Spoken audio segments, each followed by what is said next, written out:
Hello guys, welcome back to another video.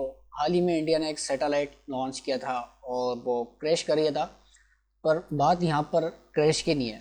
आप लोग यही देखना है कि मैं क्या रिएक्शन देने वाला हूँ और मैं क्या बोलूँगा कि यार इंडिया का तो सैटेलाइट क्रैश हो गया और इनसे कोई चीज़ ठीक से बनती नहीं है।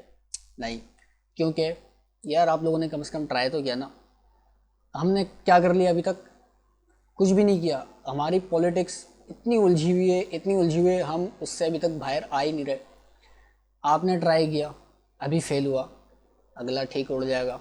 ठीक है, हो जाएगा ना कभी तो हो जाएगा ना यार। अभी देखते हैं ये क्या न्यूज़ है हमारे लिए।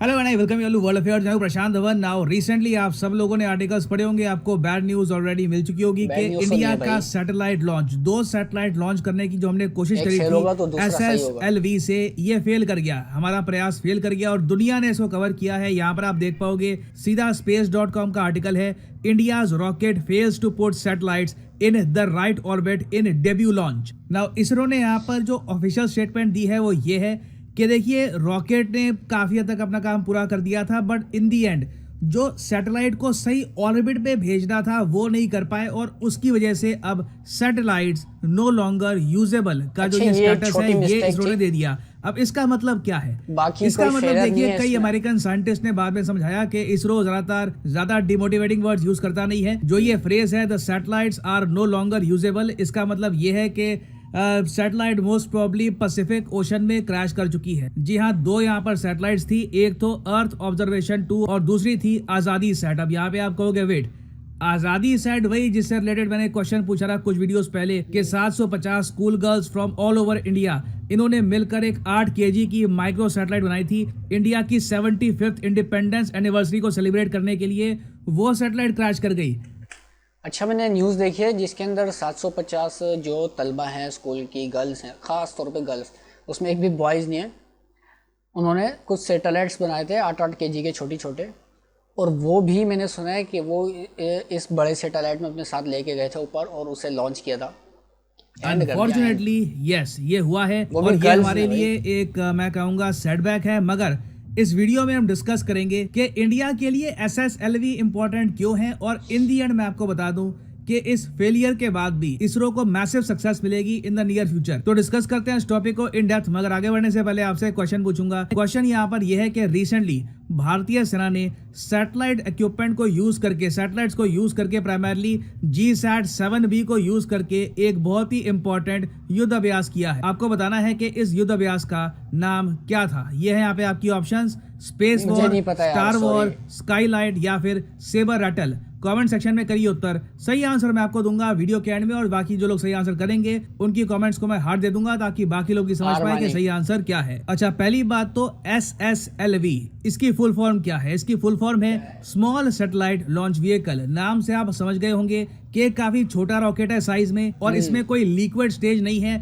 3 आपको यहाँ पर मिलेगी सॉलिड स्टेज, मतलब कि एक के बाद एक जो ये बूस्टर है इसके सॉलिड स्टेज पर प्रोपेल करके अंतरिक्ष में जाएंगे। अब इसको इसरो ने बनाया था वो जो 3-4 टुकड़े होते कम हैं करने के लिए, रॉकेट के, सैटेलाइट की जो लॉन्च है उसकी कॉस्ट को कम स्टेजेस। करने के लिए। और अगर मान लो ऑन डिमांड लॉन्च करनी है कोई सैटेलाइट, मान लीजिए कोई कंपनी है वो कहती है कि 1 हफ्ते के अंदर अंदर हमको ये सैटेलाइट अंतरिक्ष में चाहिए, तो इसरो ये ऑर्डर पूरा कर सकता है SSLV से। क्योंकि अगर आपको मान लीजिए एक हफ्ते के अंदर PSLV, इसरो के बहुत सारे रॉकेट्स आपको पता होगा, PSLV है, फिर PSLV से बड़ा GSLV है। तो PSLV GSLV रॉकेट्स को अगर आपको सेटअप भी करना है ना, तो आराम से आपके 80 से लेकर 90 दिन लग जाएंगे। तो मतलब कि ऑलमोस्ट 3 महीने लगते हैं PSLV को सेटअप करने में। आपको एक बड़ी टीम चाहिए, बहुत से लोग वहां पर होने चाहिए और तब जाकर आप ये रॉकेट लॉन्च कर सकते हैं। SSLV में खासियत ये है कि सिर्फ 72 आवर में इसको आप कर सकते हो असेंबल। ये बहुत ही ज्यादा फास्ट है। उसके अलावा ऐसा नहीं है कि आपको 20-25 लोग चाहिए इसके लिए।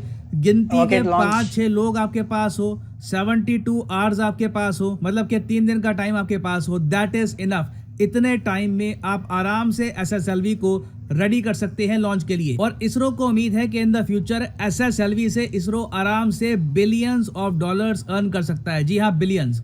क्योंकि अभी आप अगर देखो तो इसरो पूरे साल में गिनती के 5 से लेकर 6 लॉन्च करता है। खैर, ये लॉन्च हमारे पहले होते थे, फिर कोविड आ गया, उसके बाद स्पीड इसरो की और स्लो हो गई। मुझे याद है एक टाइम था मैं साल में 2 से लेकर 3 वीडियो बनाता था कि इसरो का कोई लॉन्च हुआ है, नई सैटेलाइट लॉन्च हुई है।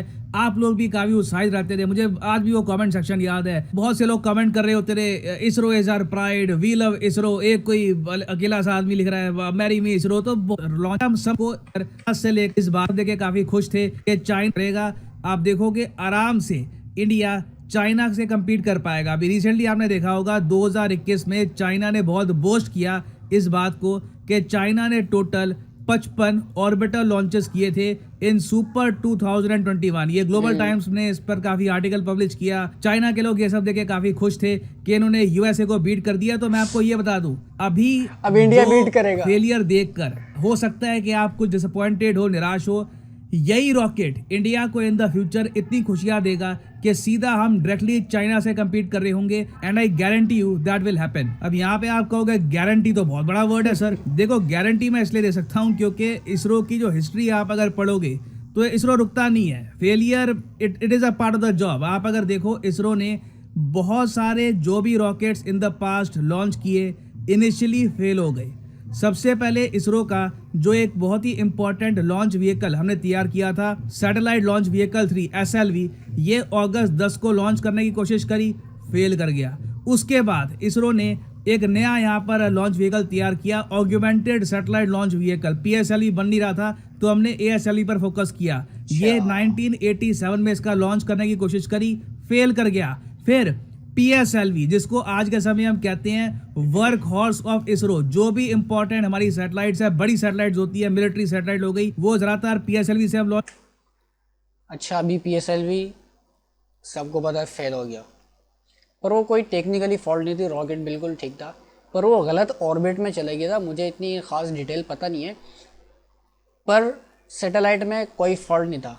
और ये मैं गारंटी देता हूँ, अगली बार अगर लॉन्च होगा तो भाई वो हैरान कर देगा पूरी दुनिया को। करते हैं, या फिर अगर मान लीजिए सैटेलाइट बहुत बड़ी है तो हम यूज करते हैं GSLV। PSLV ने टोटल आप कह लीजिए सबसे ज्यादा सक्सेसफुल लॉन्चेस दिए होंगे इसरो को। तो PSLV भी जब इनिशियली हमने लॉन्च किया फेल कर गया था, मगर बाद में क्या अपार सक्सेस हमको हासिल हुई। और इसरो की जर्नी अपने आप में बहुत ही इंस्पायरिंग है। आपको वैसे अगर इसरो की हिस्ट्री के बारे में पढ़ना है तो ये किताब आप पढ़ सकते हैं। अच्छा, वीडियो हमने कर दिया यहाँ पर ख़त्म। और जिस तरह के वीडियो में हमने देख लिया है, रॉकेट फेल तो हो गया है, पर ये फेल नहीं है, क्योंकि रॉकेट में फॉल्ट नहीं था। असल चीज़ होती है रॉकेट, अगर उसमें फॉल्ट नहीं है, क्योंकि आपने काफ़ी वीडियोस देखी होंगी जिसके अंदर वो रॉकेट जब लॉन्च हो रहा होता है तो उसी टाइम वो फट जाता है या थोड़ा सा ऊपर जाके वो फट जाता है। पर ये जो था SLV, ये पूरा आसमान में जाके ऊपर तक पहुंचने के बाद कोई दिशा में फ़र्क आ गया था ऑर्बिट में, क्योंकि जाना एक तरफ था पर चले दूसरी तरफ गए। क्योंकि वो इतना मुझे टेक्निक में तो नहीं पता कि क्या हुआ था, पर रॉकेट में कोई फॉल्ट नहीं था। और अगर इंडिया ने कोई रॉकेट लॉन्च किया तो मैं 100% गारंटी से कहता हूँ कि वो बिल्कुल सक्सेसफुल होगा और मैं उस पर भी वीडियो बनाऊँगा। और इसी के साथ मुझे दीजिए इजाज़त। अगर चैनल सब्सक्राइब नहीं किया तो प्लीज़ सब्सक्राइब कर दें और वीडियो को लाइक भी कर दें और वीडियो एंड करते हैं।